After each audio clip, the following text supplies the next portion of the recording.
You're listening to Glass and Fire, Episode 1, Turing the Wheel.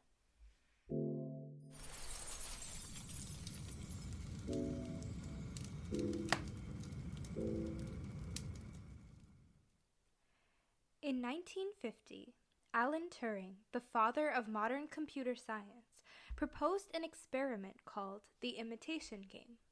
He predicted that by the year 2000, technological progress would produce computer programs that would be able to fool the average questioner for 5 minutes about 70% of the time.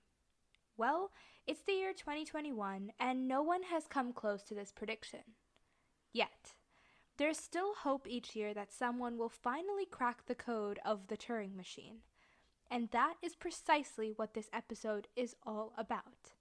The Turing Test, artificial intelligence, human beings, and society. Once you learn more about the Turing tests, it's clear that this is more than just a hackathon prize.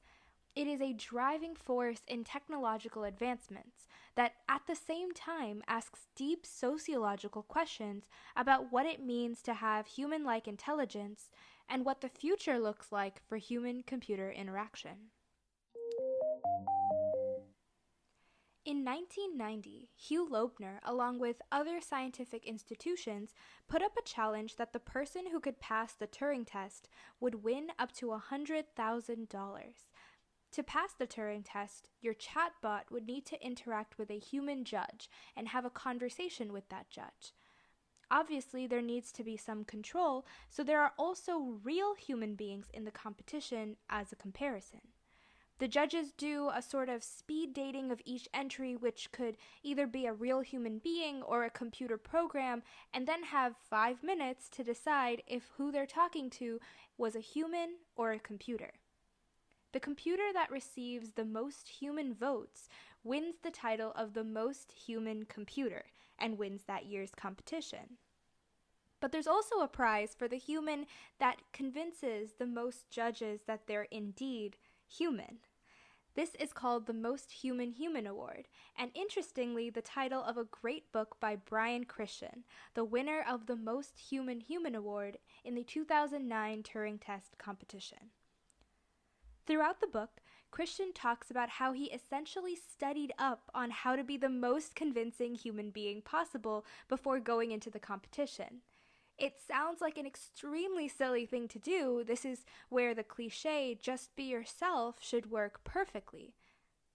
But Christian argues that to keep the Turing test accurate to human standards, it's vital that we too study up on what makes us human. Know thine enemy better than one knows thyself. And in the case of the Turing test, the enemy is ourselves. To back up his argument, Christian starts to explore the question of what makes us uniquely human. One of the most interesting arguments he comes down to is that we are unique because of the right side of our brain. We all know about the duality of the brain, the left side for logic and the right side for creativity, and there's neurological research that supports these attributes.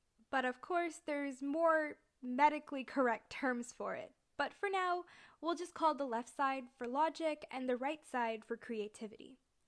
So the computer is modeled after the left side of the brain, and interestingly, this is because the left side is thought to be more powerful than the right side. After all, the left side can reason. And reasoning, according to old Greek philosophers like Aristotle and Socrates, is the basis of human intelligence and what makes us inherently different from animals. It then becomes widely agreed upon that logic and reasoning is the most important thing for human beings to hone in on, as it is literally the trait that grants us human intelligence. This means that within our schooling system and within society, there is an intense focus on math and science rather than dance or the arts. Left rules everything human. But here's the problem. Alan Turing creates the computer, and suddenly human beings are not only joined in their niche by a machine, but are outdone by said machine. the computer can reach logic and reasoning, can reach the answer more efficiently and correctly than human beings can. So if being human was all the left side of the brain, all logic and reasoning, then humans have been beaten at their own identity. But that's not the case, as thousands of programmers try their hands at making a computer that is as human as possible and still haven't seemed to match the mark. Why? Well, it's because we dismissed a whole half of our brain, the right side, the side that holds creativity, holds the secret to the very thing that is most human: emotions. Brian Christian explains a very interesting example in the book. A real patient had a stroke that caused his right half of the brain to be dysfunctional, yet the patient was able to speak and reason just fine. But when he was about to leave the office, the doctor offered him either a pen or a wallet as a goodbye gift, and the patient struggles to make a decision, first picking up the pen, and then the wallet, and then hesitating and picking up the pen again, and going back and forth.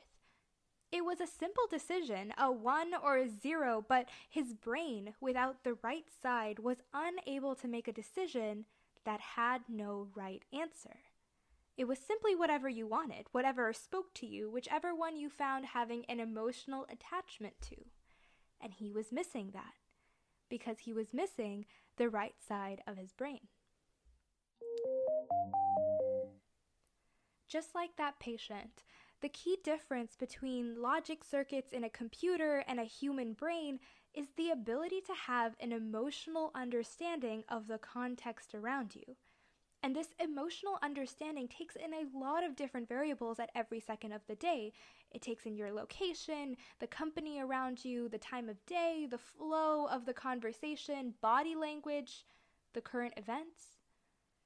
And another great example of this difference is the fact that computers have a hard time paraphrasing.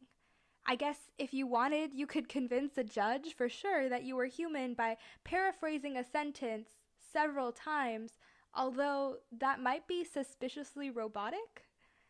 The reasons machines find it hard to paraphrase is because the words within the sentences each have connotations, an emotional definition attached to the word. So it's not as easy as finding a synonym and reconstructing the sentence. You have to understand the context and the emotions behind the words. So the Turing test is pretty cool and all, and I'm sure some of you listening already have some wheels turning in your head about how you can crack the code of the Turing machine. I know I've thought about it a lot. And I've also thought a lot about what happens when someone does crack the code. What will society look like when Turing machines become commonplace? And what better place to visualize a potential future with intelligent machines than in sci-fi and fictional TV shows and movies? I've realized that there's a lot of examples of advanced AI, maybe even Turing machines, in many shows and movies. One of my favorite examples is in Star Trek: The Next Generation, where an android machine named Data basically comes across as a human being, but with special abilities like fast computation speed and extreme strength. It's really interesting to see that some characters accept Data as simply another race, while others ask fundamental questions about whether Data has rights, or even has the right to be considered capable of human jobs, like commanding a starship, which he ends up doing flawlessly. It's clear that the discrimination lies in the doubts about whether Data, when faced with an illogical, emotional decision, will be able to perform, because he cannot understand emotion or feel anything, so he's missing out on a whole part of the problem. But he proves over and over again that he deserves to be equals with other human beings, all the while continuously curious about how he can become more human and how he can understand emotions. Through this character, Christian's analysis of the emotional right brain becomes the dividing factor between human beings and Turing machines, and Data continues to understand this throughout the series. Even more relaxed fiction shows like The Good Place or Futurama touch on the idea of advanced artificial intelligence, and more interestingly, the idea of a new race emerging from these Turing machines. This raises my last and most important question that may determine how our future with technology will be. Do we treat machines as equals if they do reach the status of the Turing machine? It poses a really complex question if you think deeply about it, because the Turing test is essentially a social experiment to see if we can get technology to be human. Yet, from the media, it's clear that sentient Turing machines will not be anything like human beings. They will possess different strengths and weaknesses that make them different from human beings. I think, really, that the Turing test is a way to see if we can create technology that is not exactly like human beings, but compatible with human beings, to a point where the difference between a robot and a human are just a sidestep into a different race. From the optimistic side, I side with the sci-fi shows that believe that society can learn to work side by side with advanced artificial intelligence, as it will not only make our lives easier, but free up time for newer and greater innovations. And just as human beings all have something that we're good at, I see these machines being extremely good at logic and computation. It's just a super developed talent that they can use to be super helpful to society. However, I said that this is optimistic. More realistically, it'll probably be difficult for society to cope with the rapid technological advancements. There are too many social systems that have been put in place without technology that would now need to be updated to include the possibility that advancement opens. And as long as people see technology as a threat to themselves, and with the Turing test specifically a threat to what it means to be human, there will always be an urge to set a rank and place for the competitor. And as long as our benchmark for these robots is actual human beings, there will also always be an ambiguous question as to where human beings will fit in the future, and that will be unsettling. The conversation that the Turing test has spurred up has only begun, and to find the answers we're looking for, we need to continue to push the boundaries and test the water. Instead of taking the Turing test as a threat to humanity, I encourage you to think of it as Brian Christian did, as a nemesis. We continue to push the boundaries of the computer, and computers, in turn, make us rethink what it means to be human. A friendly competition, one focused on improving the world of both technology and human beings. And only through discovery, controversy, and questioning the status quo can we expect to turn the wheels of advancement, creating the change that one day will help us evolve to higher opportunities. And I, for one, think that the Turing test is a great place to start that adventure. I hope that society, while right in their caution, realizes these machines aren't taking away our humanity, but teaching us what makes us human.